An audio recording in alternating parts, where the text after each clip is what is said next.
Hello guys, nandito lang tayo sa panibagong video. Yung kaganina, yun lang yung bagong post kasi ngayon lang tayo nagbabalak na magkaroon ng horror story tungkol sa school. Totoong buhay talaga to.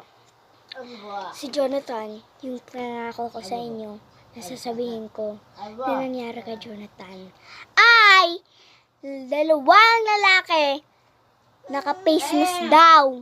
Kaganina dun sa taga Don Jose siya. Tapos, naka-face mask siya daw. Tapos meron daw kutsilyo dito sa gilid ng bulsa. Kaya nagtataka siya baga kidnapper. Kaya tumakbo siya papunta sa school. Tapos, alam niyo naman, matatakotin kami sa puting ban.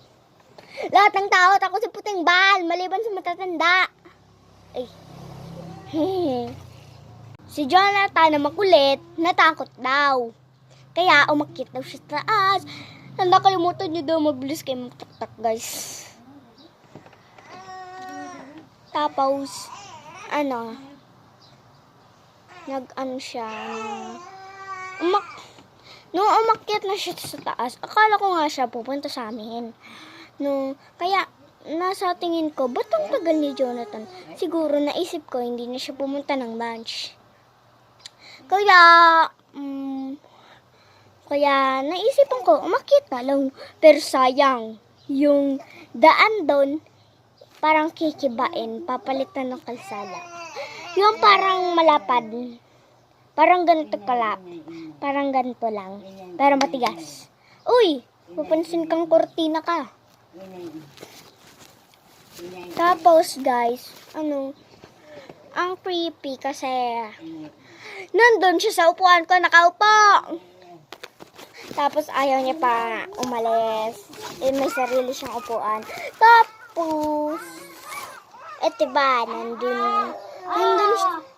nandun siya sa harapan and dun siya nakaupo. Sa dulo!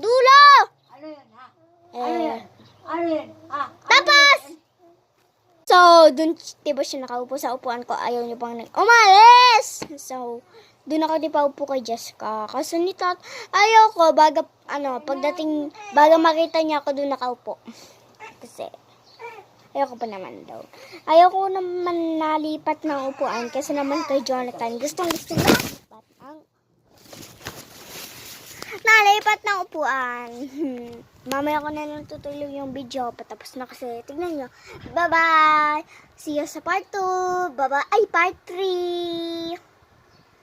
Bye-bye.